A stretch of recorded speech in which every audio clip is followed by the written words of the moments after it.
tremendous zechut to be back here, to be here. And I think this is a tremendous Kiddush Hashem. This is a Tuesday morning, it's not Sunday morning, not some evening. I'm sure everybody has what to do and where to go, and should take the time to be here, to try to prepare for the Yamim Naraim and so on. It is truly very, very special. The interesting story a little bit earlier on this week, on Motzei Shabbat, I was in a camp to say a story. When we finished, so I was on my way out, and as I was rolling down the driveway to leave the camp, so in the distance, in the far off distance, I see two older boys running toward me. And as they're coming toward me, they say, can I take you into town? They're asking me, you mind if I take you into town? Sorry, the boys asked me, do you mind if I take them into town? And this is at 12:30 at night. So I said to them, they were much older boys, but I said to them, do you have permission to leave camp? They said, of course we do. We're older, we don't need permission. We're counselors, whatever we are. So it just seemed a little strange to me. It was 12:30 at night. I said, you're sure you have permission? Yes, we're sure we have permission. Okay, so they get into the car and we're talking. And as we are slowly rolling down the hill, so another car pulls up, and one of them says, there's the mashgiach, duck! The two of them ducked behind the seats. So I asked them, I thought you said you had permission. They said, yeah, we have, but we're not sure this mashgiach, he knows that we don't know permission, that we don't need permission. They know they don't need permission, but they're not sure that the administration of the camp knows that they don't need permission. So therefore, they decided they were going to be on the safe side, and they would duck for the moment. Now, the truth is that we all kind of do this a little bit to ourselves. And when we are doing this to ourselves, in reality, we're not really lying. We're not really lying. We say it's good. It's probably good. Deep in our heart, there's a realization that maybe I'm wrong. It's good until you see the mashgiach, then you want to duck. Because the truth is, that's what Elul should be. Elul should be in our hearts that the mashgiach is coming. Yeah, it's good, it's okay, our life is okay, but right now, we have to stand up to the test. Are we standing up to the test or not?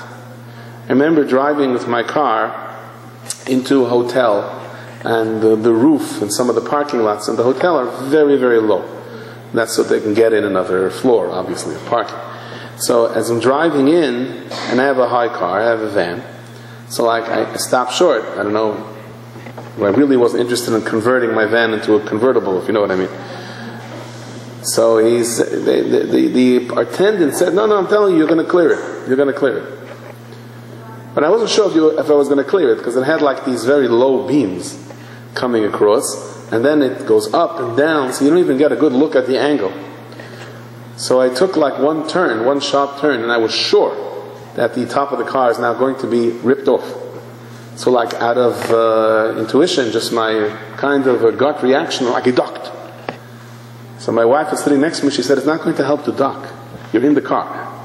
The car is not getting any lower because you're ducking. Do you understand that? So we try to do it also. Sometimes we try to kind of hide from Borei Olam. It doesn't help to duck. If a person is going to hide, I don't see him. Kadosh Baruch Hu is Melo Kal Haaretz Kevodo. Let atar panu minei, he is all over. Doesn't help to duck. It's interesting. I was once on the FDR Drive, and there was a long, long line of cars backed up. That happened much more than once. I'm just saying once this particular instance happened. And it just wasn't moving.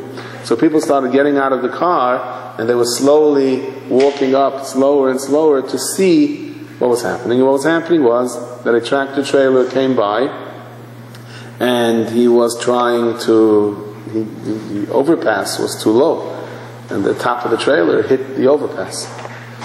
You're going to ask, I once heard a story. They told the driver that hit the overpass. They said, "What's with you?" There's a sign on your truck that it says that you're 9 feet high, and there's a big sign by the overpass 8 feet. So you realize that, do the math, you're going to hit the overpass. He says, "I looked from right to left, I didn't see any cops, so I kept on going. I thought I could make it." Which is also really along the same lines of what we kind of do to ourselves, right? Borei Kol Olam is not looking, so meanwhile I can kind of do what I want.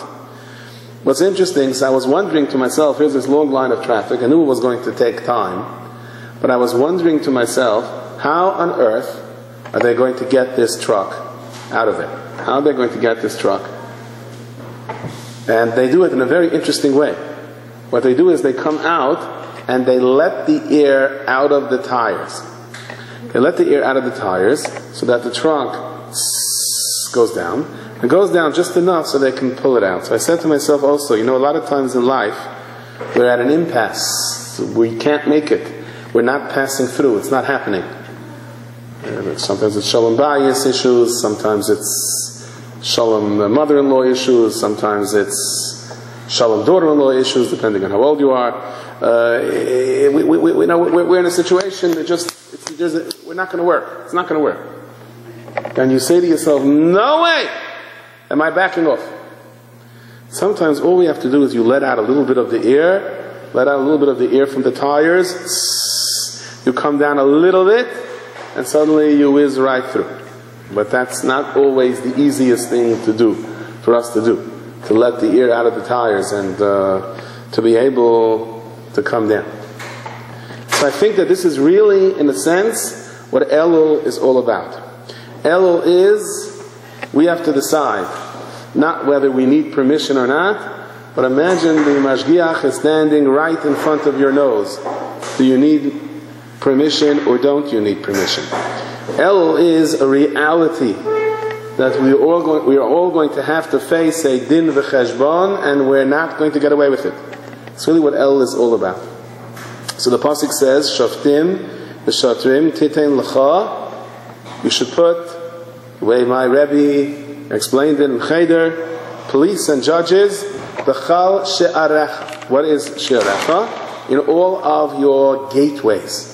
The Hasidic Svarim Taich explain, what does gateways mean? It means the gateways of your head. What are the gateways of your head? What are the openings of your head? The inside of your head connects itself. It's what's going on outside. Your eyes, your ears, your mouth. These are the openings.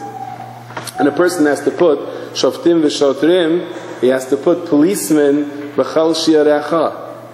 By all of the openings, be careful what you look at. Be careful what we listen to. Be careful what we say. Be careful what we smell. Be careful how we twitch with our nose. The Chafetz Chaim once told someone, with your nose you can also speak Lashon Hara. Somebody comes to you and says, so-and-so, such a good person. You go, you don't say a word. You just twitch with your nose. You can kill someone with your nose too. It can also happen. So as far as all of the openings, all the she'arecha in our lives, we have to be extremely, extremely careful. Will it stand up to the mashgiach? And that applies also to the she'arecha of your home, your life, your door. Shaftim v'shatrim titein lecha b'chal she'arecha. You have to be careful what comes into my house, what comes out of my house. We can only do our best. We can only have siyata d'shmai with children. Someone says, you think you're going to protect your child, you think you're going to shelter him, I'm going to tone down what I have in my house, he's going to be exposed to it anyway. That's not the issue. The issue is, we have to say to Borei Olam, I did my best, now you do yours. But if we can't say I did my best, how can we demand of him that he does his? Shoftim v'shatrim titen lecha v'chal she'arecha. And the pasuk goes on to say, it is not just any gateway. It is the gateway that Hashem Elokecha noten lach, that HaKadosh Baruch Hu gives you. How much would a person pay if, God forbid, Rachmana litzlan, he or she was going blind, and there was some surgery that could be done, that could possibly save this person's life? The person would mortgage their house. The person would give away the world. So HaKadosh Baruch Hu gave us eyesight. Isn't it worth that much to start with? Why should we take it for granted? It is Hashem Elokecha noten lach. How much do people pay for hearing aids, for all sorts of sometimes complicated surgeries to be able to develop hearing? Or for a child, Ahmad al-Aslan, how much would we give away that a child should be able to hear?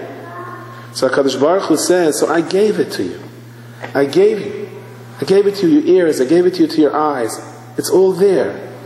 You know, it says a person walks to shul, so he gets schar halicha. What does schar halicha mean? He gets rewarded for every step that he takes. You wait for your child to come home, you take them to shul, you take them to yeshiva, you stand by the bus. Every step you take, you get rewarded. So to a certain extent, what is the reward? I understood it a little bit. This Shabbat, I was in the place, a hotel for Shabbat, and there was a young man there. Young man. I don't know exactly how old he was. He definitely had the face of youth. He had small children. And he is suffering, Rahman al-Islan, from ALS. And now in his advanced stage, he is on a kind of a stretcher, kind of a wheelchair, completely tied down.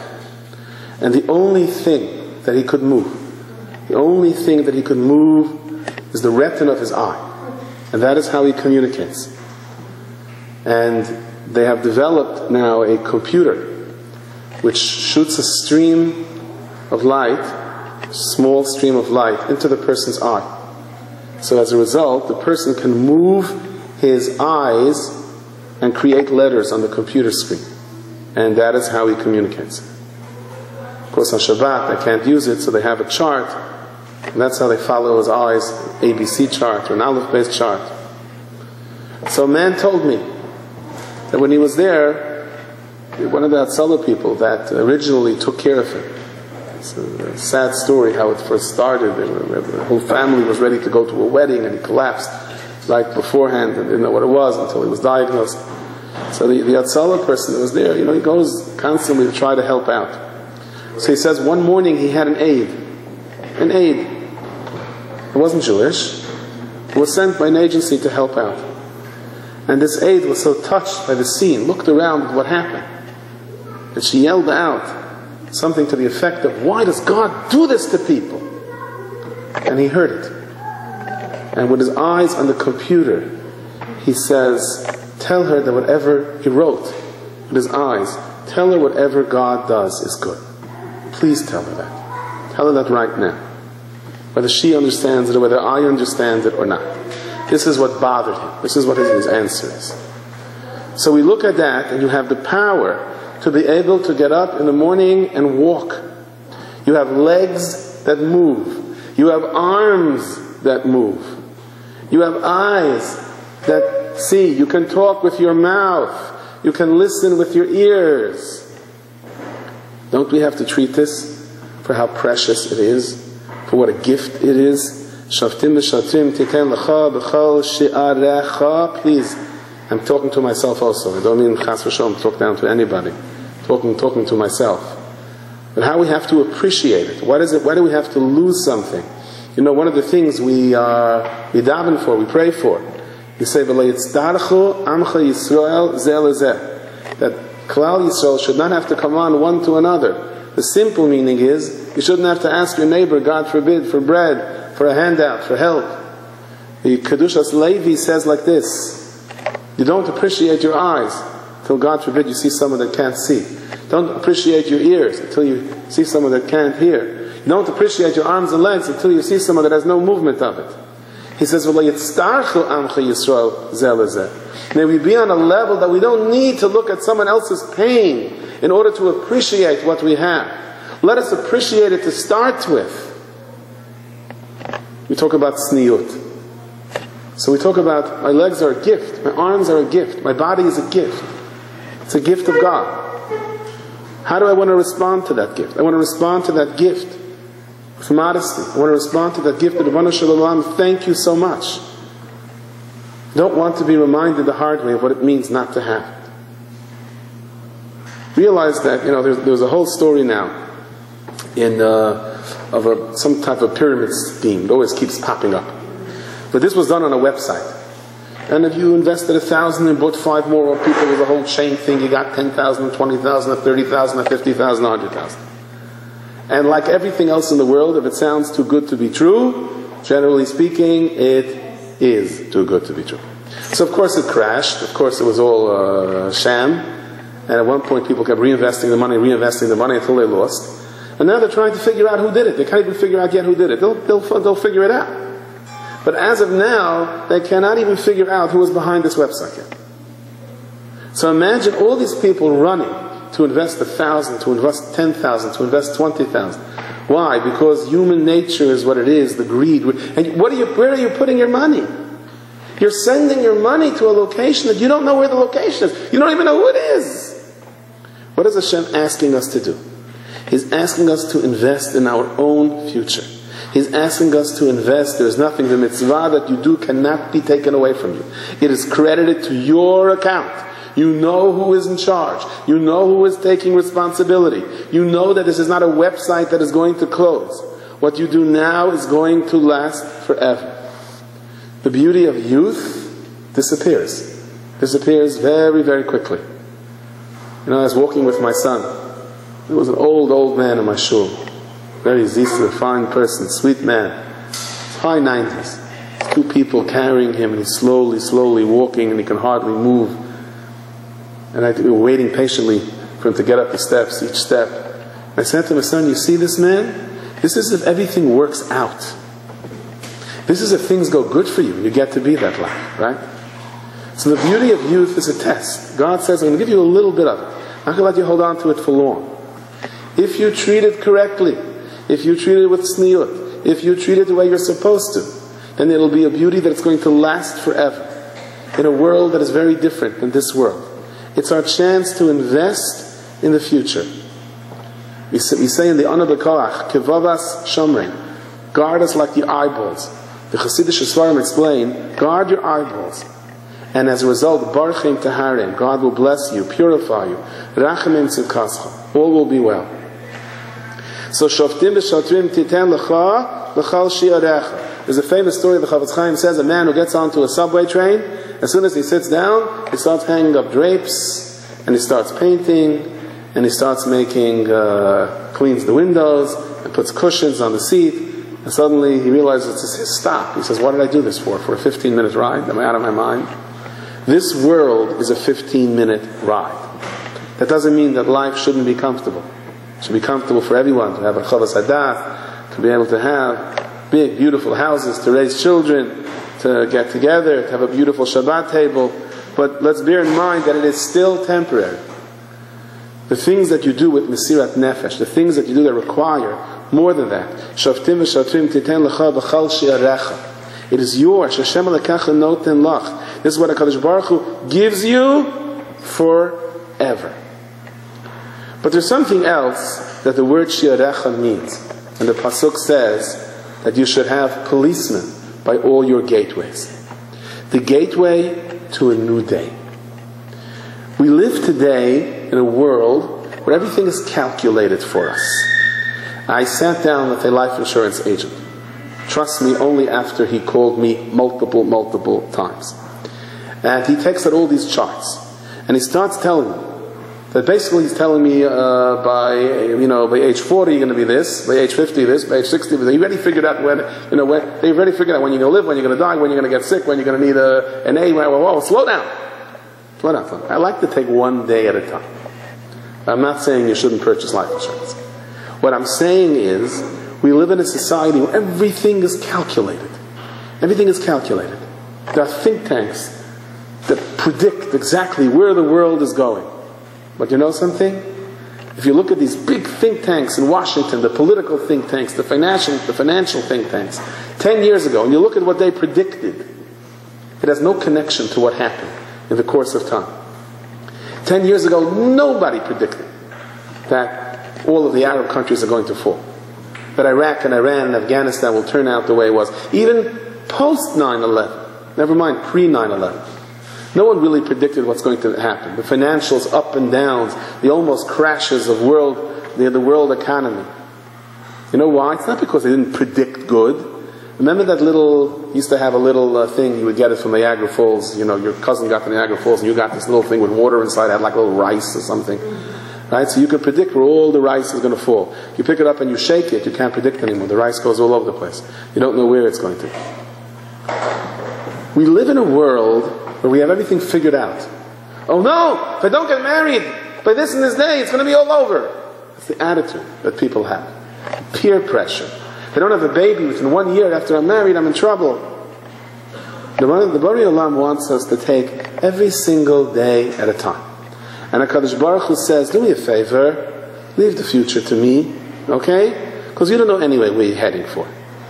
And that is another meaning in the words, Shoftim v'shotrim titen lecha v'chol shi'arecha. Every single day is a gateway, thank you very much.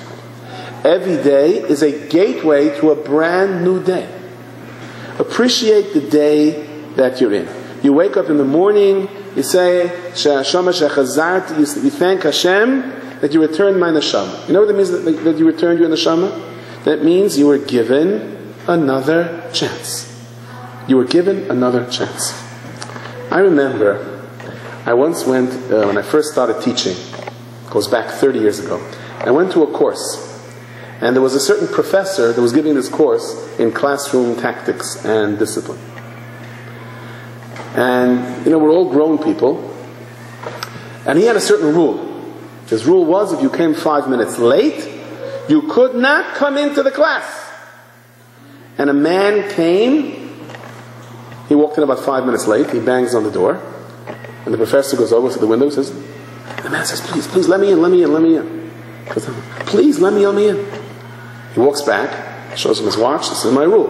The man's pounding on the window. He goes back, he opens up the door a little bit and says, I am not letting you in now. A rule is a rule. So he puts his foot in, and the professor can't close the door. He's saying, I gotta get in. It's not my fault. I'm not fault that I'm late. Let me in. So okay, just sit down. Finally he sits down. The second he sits down, he starts moving the chairs back and forth. He says, excuse me. I said, I'm sorry. Now, I want you to write this down on the board. And he gets up, he yells, anyone have a pen? He starts screaming at him. He says, get out, if you please, let me stay, get out. He says, get out. He says, no, I'm going to behave, okay? Now please write this down. Anyone have a paper? You said you're going to behave. I said, I'm not going to ask for a pen. He said, I'm not going to ask for a paper. It's funny, he says to him, what do you want? He says, I'll tell you what I want. He said, I was a teacher in a school. And I was fired. Because I had a class that was almost impossible to discipline. And I was told they consulted with you. And you advised them, under the circumstances, I should be fired. And your answer was, I don't care if it's a hard class. If you're good enough, you can control every class. So it looks to me you're having a very hard time controlling me, he said. So why did you consult that I should be fired? So he went over to him and apologized. From that point, the boy behaved. The Borei Olam knows what kind of world we are in. He knows the nisyonot. He knows the tests that we have. He knows we are living in a situation that is almost impossible to deal with. And the Rebbeinu Hashem says, all I am asking you is to do your best. So when you wake up in the morning and you say, Shehachazar bi nishmati, that HaKadosh Baruch Hu has returned my soul. You know what HaKadosh Baruch Hu is saying? I understand you. Okay, sit down. I gave you your life back. I'm allowing you into class. That automatically marks the beginning of a new relationship. That has to be our attitude. Yosef HaTzadik said to his brothers, Ve'ata, and now, Mate Atzva. Why are you depressed? Someone that is not on this world, someone who passed away, he has a past. His whole future is dealing with the past. He has a future, just Tchiyat HaMetim. There's one thing that he does not have, the person that is not in this world. He does not have a present. Doesn't have a now. So Yosef HaTzadik says to his brothers, why are you so frightened? Why are you so disillusioned? The Ata, if you are here now, Mate Atzvu, why are you depressed? That means you're alive. That means you have to thank God for the gift of life, and trust me, if Hashem didn't want you to be alive, He has plenty of ways to take you. If He gave you back your neshama this morning, that means He loves you. That means He's saying with an open arm, come into class. Why are you so upset? Why don't you appreciate that? Why don't you understand that? You know, it says that Shlomo HaMelech, he met the queen of a certain country, and she asked him all sorts of questions. One of the questions she asked him is, Kadosh Baruch Hu created the world in 6 days. What has He been doing since then? Since He created the world? So Shlomo said, you know what HaKadosh Baruch Hu has been doing? Mizaveg zivugim. HaKadosh Baruch Hu is making shidduchim. He's making matches. So she goes, she says, that's what He's doing? She snaps her fingers, she takes 1,000 boy slaves, 1,000 girl slaves, and she creates matches. You. I know some shadchanim do it the same way, don't tell anyone. And you marry you marry you, and let's go. And she wants to come to Shlomo HaMelech the next morning and to say, I did the same thing. What's God doing? I don't get it. The next day she came, boom, there was World War 3, 4, 5, and 6 going on. People pulling hair, screaming, yelling, smashing, hitting, crying. People flying through the air. What was going on? So she said, you're right, now I see what HaKadosh Baruch Hu is doing. I know I see what HaKadosh Baruch Hu does. So here's my question. And in essence, I think that the Maharal asks this question. First of all, even if a shadchan would go pat luck, out of 1,000 shidduchim, some of them may work out. Some may just happen to work. All 1,000 were ripping the hair out of their head. And second of all, it really doesn't answer her question. How long does it take to make a shidduch? So it is true. A shadchan, you have to go through the dating process. But when God decides that this boy and this girl is husband and wife, so it takes a split second. They're husband and wife. The process of what it takes for them to get married, that's a process that goes off on its own. It still doesn't explain what God is doing from morning to night since Sheshet Yemei Bereshit. Says the Maral, what do you think it means that HaKadosh Baruch Hu is mezavek zevugim? That HaKadosh Baruch Hu pairs people together. You think just get married and that's it? Get onto the card that says just married with the flowers and go off into the sunset and live happily ever after? You know and I know it doesn't work that way. You know and I know that every day of marriage requires a siyata d'shmaya, requires a special help, that people should get along, that people should have patience for each other. You know that on any given day, the boy is up, the girl is down, the girl is down, the boy is up, they have to support each other. That different things happen in the course of life that test marriages, that either solidify the marriages or bring them down. On a given day that a person goes to sleep and he had Shalom Bayit that day, that's HaKadosh Baruch Hu intervened over here. Because you said, HaKadosh Baruch Hu, I'm going to try to do my best. Please, you help me on your side. HaKadosh Baruch Hu, Mezavek Zivugim means every single day. And Mezavek Zivugim is not just marriage. Mezavek Zivugim means the people that you meet. It means dealing with your friends. It means dealing with everyone around you. We reach out to HaKadosh Baruch Hu to help us. And that means that every single moment of our lives, every single second, HaKadosh Baruch Hu is doing that for us again and again and again. A couple of weeks ago, I had this chut. I was in Australia for a week for the Siyam HaShas. And a very interesting experience, and some very, very pleasurable, interesting experiences, but here's one of them. A cousin of mine, I never knew this cousin existed, but I actually received an email. I actually don't have a computer in my house, but I got it to my school, from a woman who says that she is my cousin, and asked that I should, if I can come see her when I'm in Melbourne. I didn't know I had a cousin. I was sure she was mistaken. I'm an only child. My father and mother, Leah and Shalom, were only children, the only survivors of their family. I didn't really think I had any cousins. She must be mistaken. But then I remembered something, that it was possible that many, many years ago, that my father said something to me about a cousin in Australia. I started to put two and two together. And then I called her on the phone, and she would mention the name of my grandfather and so on. So I saw, okay, but the truth is I totally dismissed it out of my mind. I had these speeches to prepare. Traveling to Australia is not easy. So fine, we're there, it's a great experience. And I get a call at the host that I'm staying, like, please come by. So I figured, in Australia is a pretty big continent. Like, where in Australia do you live? Well, guess what? She lived all of maybe 5 blocks away from where I was staying. And I go into her, an elderly person, sharp as can be. And she sits down. She starts telling me a story that I never heard in my life. Now, my father, alav shalom, spoke very little about his siblings. Well, as the people that lost their siblings in the war, it's very difficult to speak about. He would mention here and there, but I never really put it together.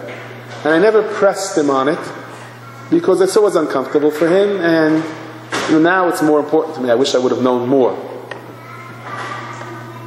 So she told me who my father's brother was. I didn't know that he has a brother named Moshe. I didn't know the names of his sisters. She told me their names. I didn't know that they were killed by the Germans during this week, the first week of Elul. I never knew their yard site. And she told me a different story, which I never knew. She told me that my father grew up in Lemberg. That's a city in Galicia, southern Poland. And he had an urge to run away, for whatever reason, and learn in the Lithuanian yeshivas, which at that time was almost unheard of. And he went, and he was there. I'm not going to get into the whole story now, how they were rescued to Vilna. It was Hashgacha from Japan. But there was a whole plan in place. But what I did not know, my father mentioned this to me in little blips. But after she said it, I can slowly put the story together. She said, your father, before he left Vilna, went back to Poland to see about his parents, see about his brothers and sisters. Going back to Poland didn't mean booking a flight. It didn't mean jumping onto a train, swiping your credit card, and getting your tickets online. Going back to Poland meant dodging bullets, literally, by the border. Going back to Poland, where most of the streets were Judenrein, was taking your life in your hand. And when he came home, his parents were no longer there. They were in hiding. And he asked around and looked around and found out where they were, hiding in a bunker. And he came to the bunker, and he met only his father and his mother and his brother Moshe, my uncle. And they embraced. He rested up a drop. And he said to his parents, come with me, maybe there's a way out. And when they heard what they had to do, they said, there's no way, they're too weak, they're too old, we're only going to slow you down. She said, your father turned to his brother Moshe and said, come with me. You can come with me. Come. His brother Moshe said, I cannot leave my parents. I cannot go with you because I cannot leave my parents.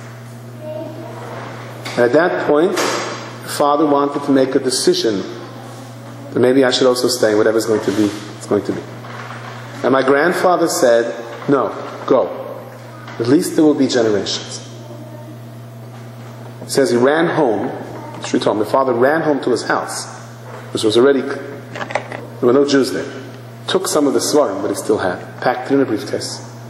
Said goodbye to my uncle Moshe and my grandfather Yamtev Lipa, grandmother Sarah Golda, and turned, and once again would have to brave wartime Eastern Europe, cross the border, and made it back to Vilna in time to get on to the transports that eventually left across Russia to Japan, which is a whole different story for itself. And as this woman is telling me this story, because she was also hiding out in a nearby area, I was overwhelmed with such tears, such emotion. I said, it is 21 years since my father's passing. It is, 75 years since this story happened. I felt like, and I can't tell you this because one has to have Ruach HaKodesh, and I definitely do not, but I'm so sure, I felt it in my heart, that I am telling you that after 75 years, what must have happened someplace in Olam Haba, my father met his brother Moshe, and Moshe said to him, you know, maybe it's time that your son, maybe it's time that your grandchildren, that your Eineklach, hear the story. And they realize why they're here on this world. Because think about this. According to the story that this woman is saying, so my whole existence would be based on this story, right? And I cannot tell you how I felt like I thought I'm coming to Australia for the Siyam HaShas. No, but I had to come for this. He said, you see how Kadosh Baruch Hu runs the world? When the day came, when the moment came, when the second came, that in Shemayim, it was decided that I should hear the story 21 years after my father passed away. More than 70 years since the story happened. God says, no problem. I'll take you to the other side of the globe so you can hear the story. Which is why we really don't understand in life why we're going certain places. We make our own cheshbonot. We make our own itinerary, and we try. We try to go to start families, and we try to do things, and things don't work out our way. And Borei Olam says, just trust me, okay? Of course we have to try to plan and do our best. But the reality is, you don't know why you're here. Chafetz Chaim said the following mashal. He said a king once ordered his people to empty the river. And he gave each one a bucket.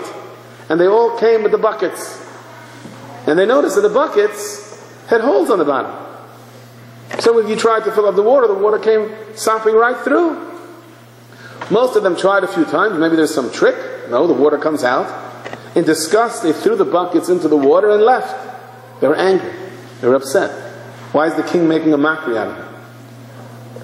One individual said, the king doesn't know that there are holes in the bucket? If the king told me to do this, so there's a reason the king wants it done. I'm going to keep doing it and doing it. Then the king came to see what's happening. And he saw one individual still standing there with the bucket with holes inside. And he's scooping and scooping and scooping. So he said to him, why are you doing it? He said, Your Majesty, because you told me to. And he called him over and kissed him on his forehead. And he said to him, I had 10,000 buckets. And I needed them rinsed out. And that's why I told the people to draw the water. Don't you understand it? You see, we go into life and we say, why is it not happening? Why am I dating and the shidduch is not coming? Why? Why am I married and things aren't going the way I want? Why are there parnasa situations? Why does it seem that I'm drawing water with the holes in the bottom of the bucket? What does God want from me? Why is nothing working out? And the Borei Olam says to us, you try to be best person you are on every single day. Because you don't know why you're going through this. You don't know what you're supposed to accomplish, what has to happen. In a similar vein, Chafetz Chaim brings also, I think, a parable. The man's coming across the border. He's riding one of those big bicycles attached to a wagon. The wagon is full of sand. The border guard says, stop! What do you have in that sand? Just sand. Why? There's a man who lives on the other side of the border. He likes the sand from this side of the border, so I'm bringing it in. The border guard says, you expect me to believe that? And they turn over the whole thing and they sift through all the sand. They're looking for the diamonds, for the rubies, for the drugs. Nothing. Turn it all back. He's eyeing this guy. What is your... Drives off. Comes back a little later. The empty wagon. And the next day he's back again with another thing of sand. He goes, oh, I get it. You probably thought today I'm not going to check. Today's when you have the hot stuff, right? No, it's just sand for that person over there. So once again they empty out the entire thing and they go through, they sift every kernel of sand. They don't find a thing. It is 3-4 days in a row. Finally after like 5 days he calls him over and says, all right, I won't arrest you, okay? Okay? You got to tell me what is this? You're not taking sand across. So he tells him, I have a business. I bring new bicycles across, pick up the old ones and bring them back.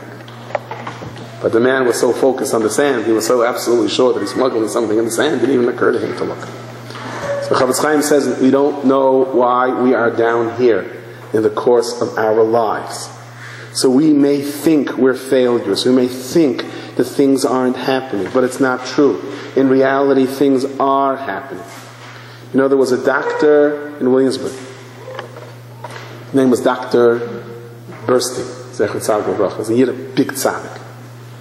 I heard from his son in concentration camps, and he was standing there. So when he saw someone lying on the floor bleeding, he sat down to help him. And the guard walked over to him with a gun. He said to the guard, do me a favor, you do your job, and you let me do mine, okay? He survived the war, and he was in Williamsburg in the early years. And in the early years in Williamsburg, there was no Hatzalah yet, and especially Friday night, every 2 seconds someone came knocking on his door. This person thought he was having a heart attack, this person was having an ingrown toenail, this person was having a problem with his mother-in-law, he's going out of his mind. Every 2 seconds, and there was no Eruv, and he would go running to this person's house, this person's house. Most of the so-called emergencies weren't such big emergencies. All Friday night. And these people were not his patients. During the week they could travel to a different doctor. And they didn't always come back to pay, you may understand. So at one point he went into the Satmar Rebbe, Zecher Tzaddik Levracha, and said, I'm resigning. I'm old, I'm retiring. The Rebbe said, why are you retiring? He said, the Friday nights are driving me mad. I want to sit with my family. It's driving me mad. Yes, once in a while there's an emergency, I save someone's life, but 99% of the time people just drive me nuts. So the Rebbe said to him, now, I want to tell you that the Rebbe had a very, very special avodah on Hoshana Rabbah. Hoshana Rabbah, the last day of Chalamot Sukkot, he would daven for 10, 12, 13 hours, blow shofar, cry. Accumulation, it was the high point of all the Yamim Naroyim. People came from far and wide and stood on bleachers high for hours and hours to see it. The Rebbe looked at Dr. Burstein and said, I'm willing to make a deal with you. Let's switch. You give me the reward for your Friday nights, and I will give you away my Hoshana Rabbah. When Dr. Burstein heard the Satmar Rebbe say that, he said, I'll keep it, my Friday night. If it's worth that much, I will keep it. Years later, Dr. Burstein passed away on Hoshana Rabbah. You know, it's that moment. It's that moment that you want to throw in the towel. It's that moment that you think, I can't go on doing this any longer. I have no koach, I can't. Everybody has this Friday night where you feel like you're being taken advantage of. You feel like, I can't do it anymore. It is this Friday night which is more important than anything else. If Hoshana Rabbah is the high point, it's the zenith of all the days of Elul and Slichot and Aseret Yemei Teshuvah, that means that at this one moment in our life, when the bucket is full of holes, when it looks like you're going nowhere, and you say, you know what, this is what HaKadosh Baruch Hu wants me to do, this is what I will keep on doing. It's when HaKadosh Baruch Hu kisses you on the forehead and says, I cannot explain to you what you just accomplished. You know, we have different ideas as to what heroes are.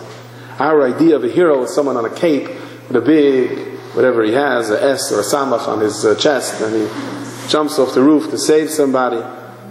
It's not what it is what a hero is. But the truth is, the real hero is the Friday night. The real hero is a person that has an appreciation for life when things aren't going your way. And they say that story that when the Shema comes up to Shemayim, they say, wow, to what you did, you go straight into Gan Eden. Straight into Gan Eden? Yes, no din v'cheshbon, no nothing. So the angel that's accompanying him says, what did you do? That you merited such a great zechut? He says, I don't know. He says, tell me the last thing you did. He says, I'll tell you. I was driving in the Palisades Parkway, and I saw this yeshiva guy who was changing a tire, and suddenly this motorcycle gang stopped and surrounded him. And these guys got up, they're wearing these sleeveless jackets, you know, big bulging muscles, long ponytails, you know, swords, the pirate insignia, you know, tattooed on their foreheads, and it looked like this yeshiva guy is in trouble. He says, I ran over to the leader. He says, I grabbed him by the ponytail. It's a guy that looks like he eats bicycle chains for breakfast. I grabbed him by his ponytail, and I said to the yeshiva guy, run. And I said to him, you want to mess with me? And the angel said, that's amazing. An amazing act of heroism. He said, when did that happen? He says, about 5 minutes ago, he says. That's when it happened. You know why he's up there. So we think of a hero of being the ultimate hero. But in Shemayim, that's not necessarily the case. To a great extent, heroism is the day-to-day nisyonat. The shoftim, the shotrim, titen lecha b'chol shi'arecha. The nisyonot that take place when you leave the door and when you have to come back. It's not the supernatural. It's an appreciation for life. A person told me a very interesting story. He said that, he was looking to buy a house. It's very, very hard to get a mortgage. He didn't have the income to get a mortgage. So what he needed was someone to co-sign the loan. He needed someone desperately to co-sign the loan. So he had a very rich uncle. He said, I'm going to ask this uncle if he can co-sign the loan. So they said to the uncle, you want to co-sign the loan? He doesn't do it for nobody. Don't do it. He doesn't do it for nobody. Let me try. And he went over to him, and the uncle looked at him and said, give me the papers and sign. And he asked the uncle, why'd you do it for him, not for everyone else? You know what the uncle answered? So you're not going to believe this. I was a 16-year-old boy, and I was babysitting for you guys, a bunch of brothers. And you were driving me nuts. You were giving me a run for my money. One kid was hanging out the window. One kid was turning over the pots. One kid was and I was trying to prepare supper for you. And at the end of the morning, I got angry. I started throwing into your rooms. He started throwing things back at me. He says, when I left that morning, I felt like 2 cents. And I remember you came over to me. You're a little kid. And you came over to me and said, I'm sorry.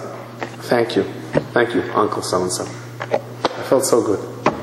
Right? So 40 years later, he's co-signing a mortgage for $400,000 for it. The little things in life, when we're the most frustrated, and we say, HaKadosh Baruch Hu, I guess I just don't understand how this works. How can I possibly understand it? This is when HaKadosh Baruch Hu appreciates it the most. You want to wrap things up. It's a world that looks for instant answers. Walk down, I don't know how it's in Great Neck, you walk down Coney Island Avenue, see a bunch of windows, hand reader, head reader, for $5, they read your hand, you get what you pay for usually. Somebody once said, I will never trust my psychic. He says, why? He says, he took my check. That's number one. He didn't know it was going to bounce, why did he take it? We find in this week's Parsha, it says that you should not engage in acts of kishuf. You should not engage in acts of magic to try to divine the future. Rather, it should be tamim tiyeh in Hashem Elokecha. I suggest very strongly that later on you take a chumash and take a look at this Rashi. What Rashi says. Rashi reads as follows. Tamim tiyeh Hashem Elokecha his'alach imo b'tmimut. Just sit back and enjoy the ride. His'alach. Ride along. It's easy. And hope. Hope to HaKadosh Baruch Hu. Don't try to be a smart aleck and figure out the future. And there's nothing wrong with anticipating the future and acting accordingly, but this is what I know. Just go on. And when they say somebody's taking a driving test and the instructor is asking a bunch of questions in the driver's ed class. He says, what would you do if you're driving on the highway and suddenly you see a 747 landing right behind you? So one said, I'd screech to a stop, jump out. The other one said, I'd swerve to the right, swerve to the left. And another boy said, I would adjust my rear view mirror. That's what I would do. HaKadosh Baruch Hu says, relax. Adjust your rear view mirror. So, somebody's taking a test to become a ship captain. So what are you going to do if you're traveling and there's this terrible storm? Drop anchor. What are you going to do if someone's going to attack you and there's a storm hurricane? Drop anchor. Then there's a tornado. Drop anchor. A tidal wave. Drop anchor. And there's a tsunami. I'll drop anchor. I said, where are you getting all these anchors from? He says, the same place you're getting all these storms from. For every storm in your life, there's an anchor. We don't always understand it. Yechezkel Abramsky, when he came to Siberia, so as an introduction, welcoming, the commander made everyone take off their shoes and socks and run through the freezing ice and cold. Many died of heart attacks before they reached their barracks. He looked up and said, Borei, kol ha'olami. I was always very vulnerable to pneumonia and to colds as a child. I always did my best to protect myself. But now I have no choice. You have to protect me. I'm in your hands. He says he survived all the years in Siberia, not once did he get a cold. There's a time when we come to an understanding, I don't know what the future is all about, it doesn't make a difference. Life goes on, whatever is going to be, will be. And HaKadosh Baruch Hu says Rashi, Az tiyeh imo v'chelko. You will be part of his life. We don't know how it works. Somebody told me of a man who came here from England, and he had he had a small heart attack. He was in the hospital for 10 days. They released him, but he didn't have the travelers insurance. And the English version of Obamacare, whatever it's called over there, the Queen Care, I don't know, did not cover him in America, and it cost him $10,000 out of his own pocket. So he went to his Rav. He said, I never had a heart condition in my life. It's my first time out of the country. Why did God do this to me? Tell me why. You don't understand. What don't they understand? So the Rav said to me, may I suggest something? How much would this have cost you in England? In England, $2 a day for those 10 days I was in the hospital. He says, don't you see there was a decree? You should have to spend $10,000 on your medical expenses. Do you realize how long you would have to have been sick in England in order to satisfy that decree? So what did God do? We brought you to America and you're finished with it in a week.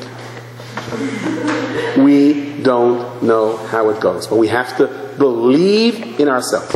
If that's the klal gadol b'Torah, what is the klal katan? What is the small rule? Small rule is love yourself. Believe in yourself. You believe in yourself, you appreciate someone else. I want to share with you one final story. A friend of mine told me the story that there's this boy. He comes to the Kosel. He learns in one of the famous yeshivot in Eretz Yisrael. 1906, right after they freed in 1968, 69. And this backpacker with a long ponytail comes and he's standing by the wall and he goes, God, are you real? Are you real? If you're real, answer my prayers. And he's like, listening to this guy. He says, if you're real, I want you to answer my prayers right now. And I am asking you. And he's like, yeah, what's he asking? He says, I'm such an avid Jets fan. I want to know if the Jets won or not. Tell me. Those days, no emails, phone calls, no phone cards. He didn't know if the Jets won or not. So this guy says, I'm going to play a prank on him. He runs.